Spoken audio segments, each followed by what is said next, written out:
So we have 5 major buildings, okay? Yeah. We have a house in Hamilton and a house in Barrie, okay, that we're still holding on. We're working on Rideout, Whitby, and Jane and Teston. So 1, 2, 3, 4, 5. So we have 8 major projects that we're dealing with, and just over 220 units.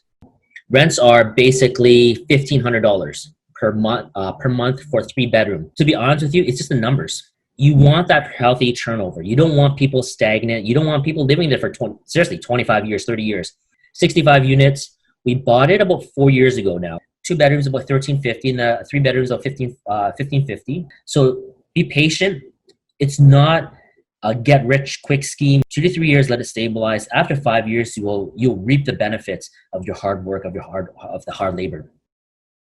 What is up, YouTube? Matt McKeever here. This is part 2 of a 2-part series with Kasey Wong, where he breaks down for us what's going on in his 200+ unit portfolio. I really appreciate Kasey just being so open and honest about exactly what his real estate investing looks like. If you guys appreciate it as well, make sure you smash that like button, hit the subscribe button if you're new to my channel, and jump in that comment section down below and let us know, what do you want Kasey Wong and myself to discuss in the next video? But otherwise, let's jump into Kasey's 200+ unit portfolio. But even going through the second tier bank, Matt, you had issues with second tier banks. Yep. I had issues with second tier banks because you know what? Sometimes they don't come through, right? Yeah. One bank, basically the last day or the day before wasn't going to fund. They had to do analysis again. Okay. Yeah, we've been getting this a bunch now too. Yeah. So what I had to do was I had to raise that $8 million in that one day. It's true. I had to get that $8 million. I said, hey, dude, I need more some money. And he goes, so how much, Kasey? 8 million. And then he goes, okay, so when do you need it by? Tomorrow. I need it tomorrow. So I need 8 million the next day. And this is a builder in London, and they were actually going to take my deposit, the $300,000 for sure, 100%. This older gentleman who started this company, I knew that it begins with a T. I think you know who it is, and he's probably not even in London. But he goes, you know what? I'm just going to take their deposit if they don't close. So I had to look for that $8 million in one day. It's a true story. One day I got it funded, gave the money to whatever closed, but it cost me $300K, right? So it cost me $300K. Yeah. One day or 30 days. All right. It cost me $300,000. So I closed that. And you know, long story short, just be cognizant of what you're doing. It's not the LOI. It's not the letter of intent. You need a commitment letter. Okay. So Jed does all of that. The LOI means nothing. They can say, hey, turn around and say, yo, dude, I'm not going to fund you. Yeah. But if you have it in writing, it's commitment letter, and you've paid the fees, paid all that. Now the bank is sort of on the hook. So make sure that you do your due diligence properly. Jed and we have an accountant that works with us, a great lawyer that we deal with. They're in Burlington, actually, Cass and Bishop, that we deal with in Burlington. Peter Cass. I actually just called like Saturday morning, have some issues. I'm like, bang, I pick up, hey, Peter, like, what should we do, right? But that's because we've dealt with him so many times. We have given him so many deals. So we have his personal cell phone. Then we deal with matters, the legal issues that needs to be tended to immediately. So again, sometimes the bank, we've dealt with Meridian, Versa, Timber Creek. Just be careful. Sometimes they don't always go through, right? Yep. And sometimes you do have to have a backup. So I don't have $8 million backup in my spare pocket, right? I wish I did, right? But I don't. So that's the cost. That's the cost of doing business at $300,000. So update on the 3 projects in, so let's say, London, Whitby, and Jane and Teston. Yep. So London, we bought that from Tricar, and we're just going to flip it out. So bought the 36 units. We essentially sold most of them, and then we had this downturn in the market. Like the government really tightened up the market, and we couldn't sell the last 8. And then now sort of we said, you know what, we're just going to hold it. Who cares? Just hold it. It's net zero, right? It's like basically just break even. Let's just hold it for, I don't know, 2, 3 years until the market picks up. Now the market's picking up. Just after COVID, literally, I don't know what you guys are doing there. It's like London's crazy. It's gone up quite a bit. It's getting hot. Yeah. It's getting hot. So it's already been hot, right? So damn, like we sold one already. We're gonna get another two on the market. We thought it was gonna be a quick, flip, buy it, and then whatever. But no, it's now we're holding 8. Now we're holding 7, and now we have 2 more on the market. So the London's market is very strong. So know your market. I think Windsor's up there as well. I think you guys are doing something. Like I think you're just London on the map, and then people are kind of saying, hey, let's take a look at London as well. The valuation, the value was there in London. I looked in London at the get-go in 2004, and I have to say it was dirt cheap, right? Yeah, absolutely. 98,500 I bought at Wonderland in Sarnia, right? And then over at Wonderland Road, another little property, right? It was 130,000. I don't know what's worth now, but to be honest with you, London's a good, solid market. And now we're getting a lot of sort of demand there. So watch out for London. Just be patient. If you buy it, hold it. But yeah, we're just going to be flipping that out, that 89 right out. That's in Wortley Village. And then now, Whitby, we're doing a project that we're just going to be, we bought a piece of land there, and we can build, I believe, over 100 units. So maybe 100, 130 units. We're going to pre-sell it. Brookfield is there. They're building, I think it's called Station 3, and they're just building a condo there. Whitby sort of, was lagging the Durham region. So Oshawa, Pickering, Ajax area has really developed, and I think Whitby's sort of catching up. And I think Whitby will revitalize they're revitalizing their downtown now. So just watch out for Whitby. Whitby's sort of a sleeper right now, but a lot of things is happening with Whitby. So that's how we see the value there. We bought at a very good deal. I think it was like $3 million for a piece of land that we can build over 100 units. So that's a slam dunk for us. So we'll see what happens there in Whitby. And then Jane and Teston is just above Wonderland, Canada's Wonderland. So Canada's Wonderland, they're building right now during COVID. Let me talk about Jane and Teston first. So Jane and Teston, right above Wonderland, just 2 blocks north of Wonderland. There's a hospital being built there. So literally another 2 blocks as well. New hospital. They're revitalizing that, or not revitalizing. They're actually building a whole new GO train or transit system there. So that whole area is going to be developed. So we see that as a great opportunity. We locked it down. We closed on that property. 2 parcels of land, and we know that we can build minimum. We can build, let's say at the get-go, is like 80 units, which is just underutilized. But we think we can probably build up to 250 units with affordable housing. So the government is putting a lot of money into affordable housing. There's a lot of people that need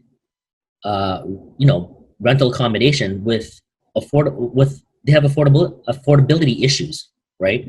Like I'm currently renting at Bayview Village, a 2-bedroom, Bayview and Shepherd, for almost $3,000. Okay, how much are you renting your mansion for? $2,850. $2,850. That's probably what, a 3,000 square feet home. Yeah, exactly. Right? So let's say Toronto, it's not even downtown Toronto, a 2-bedroom is I think it's 27 or 2,800 or something. Plus parking is like $100 each. Yeah. So let's say around 3,000 plus hydro and everything. So you're looking at $3,000 for downtown, like for Toronto. It's expensive, and I feel for the people renting, because you know what? How do you save? Right. This is net. All right. $3,000. So your gross salary has to be probably about $4,500 to almost $5,000, pushing $5,000. Right. You have to be earning about $5,000. Yeah, for sure. Right.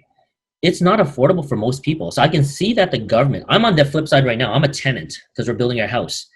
So I can see the affordability, like the affordable housing, you don't have any, all right? And the government doesn't help in regards to pushing more supply, right?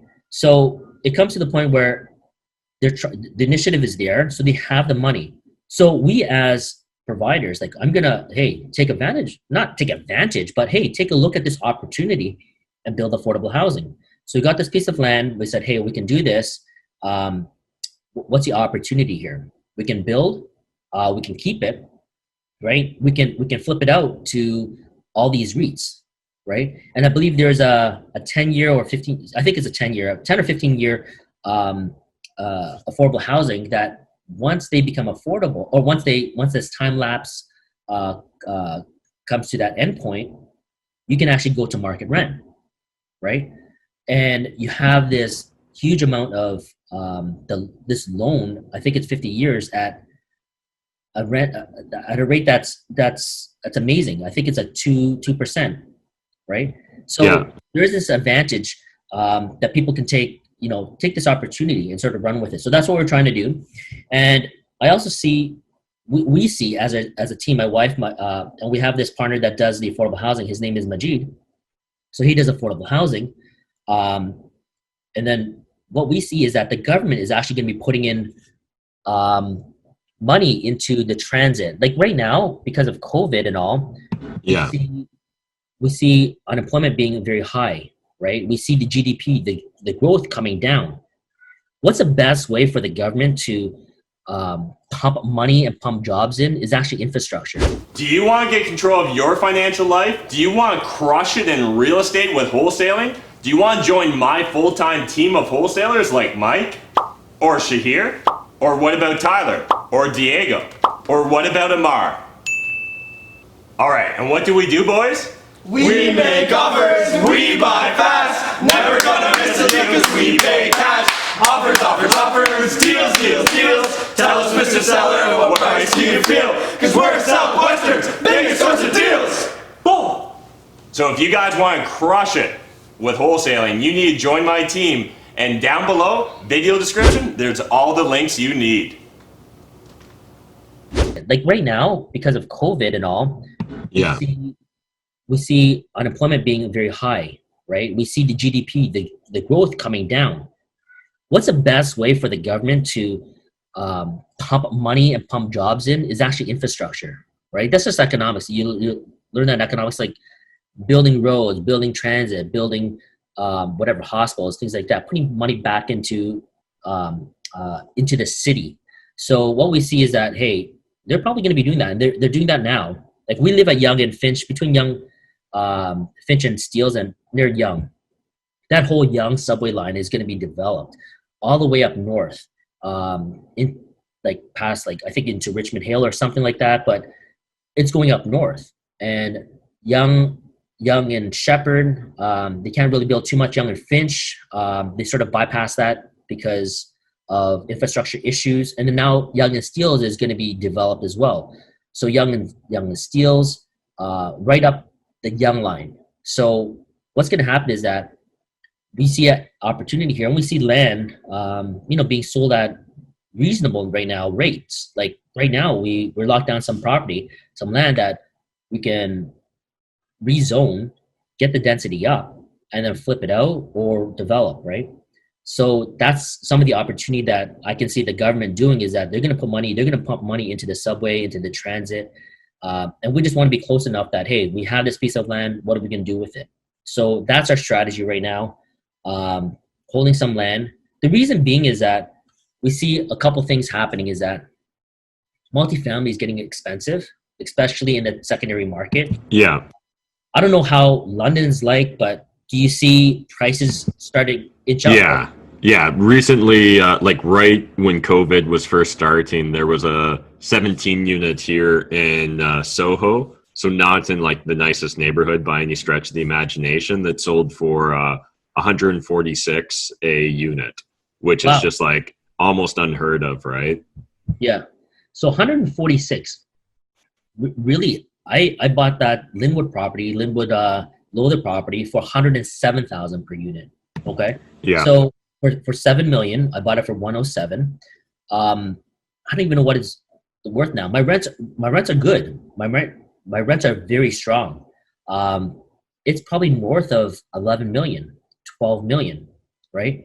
So I see multifamily, it is going up to the point where just be cautious of what you're doing, right? There's not, you know what, if you hold it for 10 years, it makes no difference, but the valuation is getting up there. So 147, I still value it at about 130,000 for, like, if your rents are low and your cap rates are decent, I think it's about 130 to 140,000. But some people are paying like 165, 175, 180,000 per unit. Yeah. So it is getting up there. So now we see this as an opportunity where, hey, your rents are your purchase unit, your per cost unit, okay, for 1, 2, 3 bedrooms are this high. Let's say 180,000. Now, how much is it for me to build, right? So this opportunity might be, hey, it's now time to start building a little bit. So we're getting land. We'll see what happens. We're getting, people are knocking on our door. Bigger developers, REITs are just, hey, do you have this land for sale or whatever? Because we have it under contract and stuff.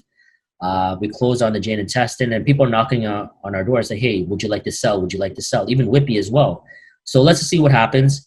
It's a good opportunity for everybody. The market in Toronto and the GTA and our surrounding area, it's very strong. So I don't see a downturn in the market.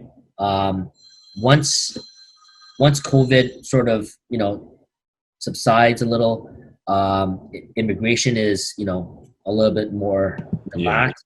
You're going to see a bigger population coming into Canada. I know they're going to be bypassing US because they're restricting immigration, right? So, Toronto and Canada itself, they're very open to immigration, and we like that. It's going to, give us a lot of growth. And what that means is that you want that growth. Most of the people that's watching here on your videos are landlords or want to be landlords. So you have to look at that growth. If your area is not growing, your rents are stagnant, your prices are flat for 5 years, 10 years, you don't see the growth from the government as well. My suggestion is that maybe stay off. Like, don't invest in that area, okay? Because you don't know where it's going to go, right? Jobs are not there. People may be leaving. So you don't want to be investing in an area that doesn't have that drive, that northward projection, okay? So that's my little 2 cents. So we're doing that. I know Jed mentioned about the, before our talk here, we're doing a fixed income fund that we're lending money out. And also we're providing money as well. We're providing interest. Some people want that fixed rate of return at 8%. So we're doing that as well. So sometimes we do actually have money to lend out. It's not going to be that 8%, but we will probably lend about anywhere from about 10, 12% around there. But people wanting to lend us money will give them 8%. So there has to be some type of spread. There has to be, everybody has to put bread on the table. So there is that spread. We will provide 8% on money, and then we can lend it out at 12% as well. So that 4%. Now, I know we're talking about different. Do you want to talk about different topics or? Sure. Yeah. Whatever you'd like, Kasey. Before we wrap this up on your portfolio update, though, I guess just to kind of summarize for the audience, we've covered just about all the properties you own. Do you know off the top of your head roughly how many units does that work out to, or what sort of metric do you kind of measure it by? Oh, I don't go by. It's about tenants wise. We have about 220 or 250. So Elgin has about 51 tenants. It's only 18 units. But overall, we only have about 220 units, I think, around there. I don't really keep track of the number of units, but... Yeah, I just know people on YouTube love the number of units, so I wanted to make sure we got that. Okay, so we have 5 major buildings, okay? Yeah. We have a house in Hamilton and a house in Barrie, okay, that we're still holding on. We're working on Rideout, Whitby, and Jane and Teston. So 1, 2, 3, 4, 5... So we have 8 major projects that we're dealing with, and just over 220 units. Awesome. Right? But you know what? Very doable. For anybody that's going to be doing anything like this, it's the first step. From your single-family homes to to your duplex or your triplexes, and then you just level up. And it's the same thing. So for you viewers out there thinking that you can't do it, you know what? Keep thinking that way because you'll never do it. But seriously, this multifamily stuff is the exact same thing as your single family homes. It's just the volume, right?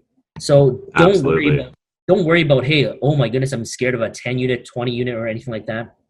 If you can do a oneplex, you can do it multiplex, okay? So you viewers out there, don't limit yourself. Yeah, love it. Great advice. Thanks again to Kasey for taking the time to shoot this video. I always love catching up with him, and I'm pretty sure YouTube loves catching up with Kasey as well. If you guys did love this catch up, smash that like button, hit the subscribe button if you're new to my channel, and if somehow you watched part 2 without watching part 1, watch part 1 right here, or watch this playlist with all kinds of great Kasey Wong greatness. And again, let us know in the comment section, what other questions do you have for Kasey? What other videos should Kasey Wong and myself make? And I'll see you in the next video.